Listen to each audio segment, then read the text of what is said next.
No ar, Jornal da CUT. Notícias, Giro sindical, direitos, mundo do trabalho, política, economia. saúde. Aqui, a classe trabalhadora tem voz. Olá Brasil, eu sou o André Acarini. O Jornal da CUT de hoje traz os seguintes assuntos. Governo quer diminuir custos com desoneração fiscal para arrecadar 150 bilhões de reais. E ainda, ministro do Trabalho Luiz Marinho, nessa série que estamos fazendo essa semana aqui no Jornal da CUT, com a entrevista feita pela CUT com ele, com o ministro Luiz Marinho do Trabalho e Emprego, ele fala sobre a valorização do salário mínimo e também sobre a taxa de juros do Banco Central. Você confere a partir de agora aqui no Jornal da CUT. Rádio CUT. Aqui, a classe trabalhadora tem voz. Acesse pelo site www.cut.org.br. E na série de temas que a CUT conversou com o ministro Luiz Marinho na semana passada, nessa edição do Jornal da CUT, a gente vai destacar a reforma trabalhista, a tentativa de enfraquecimento do movimento sindical pela extrema-direita e também sobre taxa de juros. O ministro Luiz Marinho concedeu uma entrevista exclusiva à CUT. Essa entrevista está disponível no YouTube da CUT, @CUTBrasil. Você pode assistir a entrevista inteira. Ele fala sobre diversos assuntos, sobre o 1º de maio, sobre a taxa de juros, que a gente vai dizer hoje aqui, vai mostrar hoje, a reforma trabalhista. Também sobre a regulamentação de trabalhadores por aplicativos e uma série de outros temas. Confira.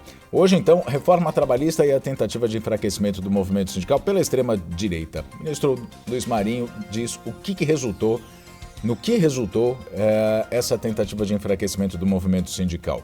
E ao enfraquecer os sindicatos, nós estamos vendo o que resultou. Resultou num trabalho altamente precarizado. Um trabalho muito prejudicial sob o ponto de vista da massa salarial. Nós tivemos uma queda brutal da massa salarial. O fato de interromper um processo de crescimento do salário mínimo reduziu a massa salarial e o poder de compra. Se a política do salário mínimo tivesse mantida, por exemplo, hoje o salário mínimo estaria R$ 1.391. Está R$ 1.302 e nós vamos valorizar ainda esse ano esse valor. Mas veja só o tamanho do prejuízo da classe trabalhadora. Mas ontem na Câmara, na Comissão de Trabalho, o pessoal do Partido Novo veio dizer, não, mas como o senhor pode dizer que a reforma trabalhista não foi positiva? Geramos 1.700.000 empregos. Aí eu falei, vamos estudar o assunto direito? Em 2003, André, nós tínhamos medido pelo CAGED 22 milhões de empregos com carteira assinada. O presidente Lula, e depois junto com a presidenta Dilma, nós elevamos o estoque de empregos formais para 42 milhões de empregos formais, ou seja, geramos 20 milhões adicional do estoque que nós recebemos quando o presidente Lula recebeu a faixa lá do Fernando Henrique. Recebeu lá, além da faixa, recebeu um país com desemprego, com fome, miséria, desespero. Nós acabamos, além de elevar o estoque para 42 milhões, acabamos com a fome, geramos condições, geramos o povo brasileiro mais feliz do mundo. Então, dizer, espera um pouquinho, onde está 1.700.000? Qual é o estoque de empregos hoje do emprego formais? 42.700.000, sei lá, não chega a 43 milhões. E aí a gente pode questionar, inclusive... O que teve, assim, no final na transição do final do primeiro mandato do presidente Lula para o segundo, que o complô dos diabos, Eduardo Cunha e Aécio Neves, que não deixou a Dilma governar mais, houve, a partir dali, um recuo para a ordem de quase 39 milhões, 42 milhões... 41 milhões, arredondando 42 milhões para 38 milhões e 800 alguma coisa, hoje 39 milhões. Voltou para os 42 milhões e pouquinho. Onde está o saldo dos 1.700.000 gerado pela reforma trabalhista? Absolutamente. E os empregos gerados, na verdade, foi um processo de substituição, inclusive, de emprego de qualidade por emprego precarizado. Eu queria falar que tipo de emprego foi gerado, né? Exatamente.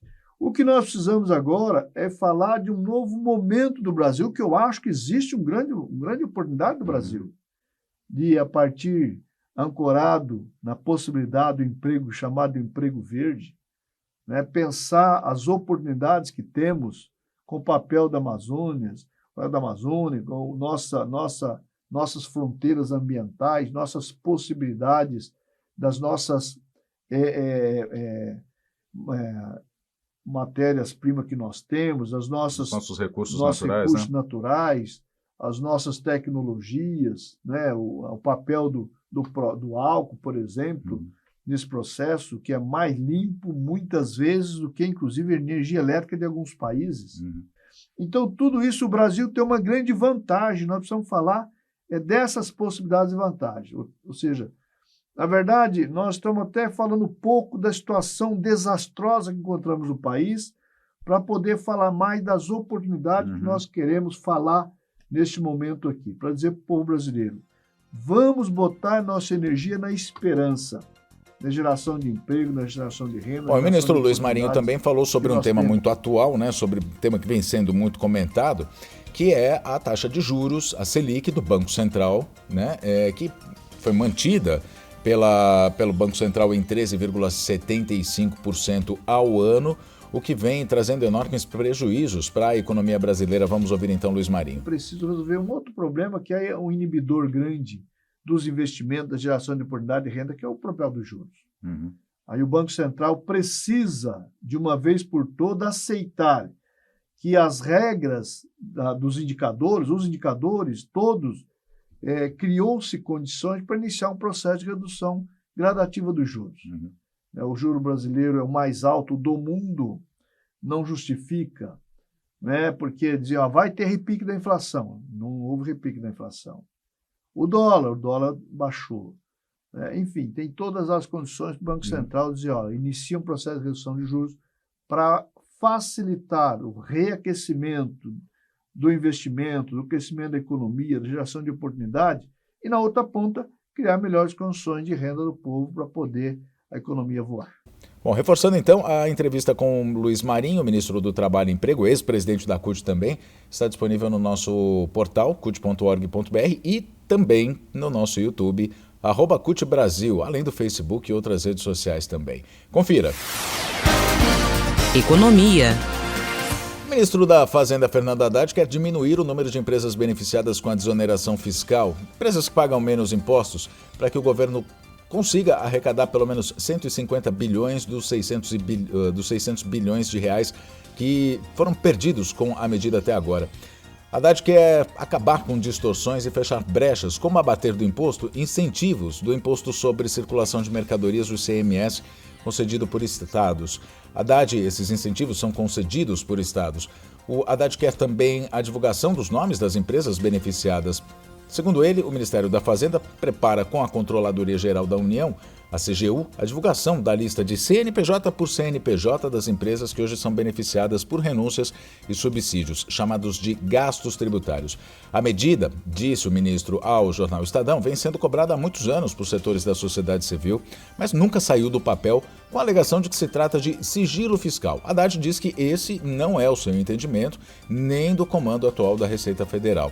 Haddad disse, só estamos pagando 700 bilhões de juros porque estamos pagando 600 bilhões de renúncias, simples assim. Se, de fato, o governo federal conseguir diminuir o número de empresas ou setores que têm desoneração fiscal, a medida vai ser muito bem-vinda. É o que dizem os economistas Márcio Postman e Marilane Teixeira, ambos da Unicamp.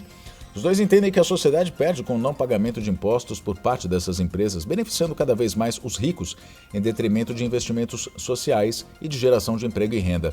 A Marilane Teixeira diz o seguinte, os 150 bilhões de reais que o governo pretende arrecadar representam só 25% do total. Isso, embora seja pouco, ainda assim é o dobro do destinado ao Bolsa Família, que se pudesse ter dobrado o seu orçamento, traria impactos positivos nos investimentos sociais. Por outro lado, Márcio Postman avalia que, quando a arrecadação deixa de ser realizada, se reduz o gasto na economia que geraria renda e empregos. Para ele, as empresas que têm o benefício da desoneração não investem em ampliação dos seus serviços e nem geram empregos. Ou seja, elas deixam de pagar imposto, diz o Márcio Postman, e não vão gerar empregos, né? Não tem a contrapartida. Ao contrário, elas usam esse lucro para o rentismo, para a compra de títulos públicos que o governo tem de pagar juros sobre eles. E a gente lembra que a taxa hoje da Selic é 13,75%, então, para esses rentistas, isso é um bom negócio, não é? Para a população, não, obviamente. É muito melhor, diz o Postman, para os empresários comprarem títulos da União que têm alto rendimento. Em vez de serem devedores, eles utilizam um dinheiro que iria para o governo e se tornam credores do próprio governo, gerando um impacto oposto do que as empresas dizem de que se pagarem menos impostos geram mais emprego e renda. Ele ainda acrescenta que foi um excelente negócio que favoreceu duplamente a condição de viver do rentismo ao emprestar ao Estado. Excelente negócio, obviamente, com uma certa ironia, ele diz, né? Excelente negócio para esses rentistas, para esse pessoal que não paga impostos. Os dois economistas, aliás, não pagam, não, são desonerados, né, de pagar impostos. Os dois economistas, Márcio Postman e Marilane Teixeira, entendem que a desoneração fiscal precisa acabar. O Postman conta que ela teve início quando o sistema tributário, cujas diretrizes gerais foram estabelecidas na Constituição de 1988, teve uma reforma da perspectiva neoliberal na medida em que ricos e privilegiados deixaram de pagar impostos para emprestar ao Estado. Então, resumo da notícia, a Haddad está querendo rever essa desoneração para conseguir arrecadar mais e tentar reverter o prejuízo que o Brasil vem tendo por causa da política adotada desde o golpe de 2016 com Michel Temer e Jair Bolsonaro. O Jornal da CUT fica por aqui. Muito obrigado pela sua companhia. Nos falamos na próxima edição. Até lá.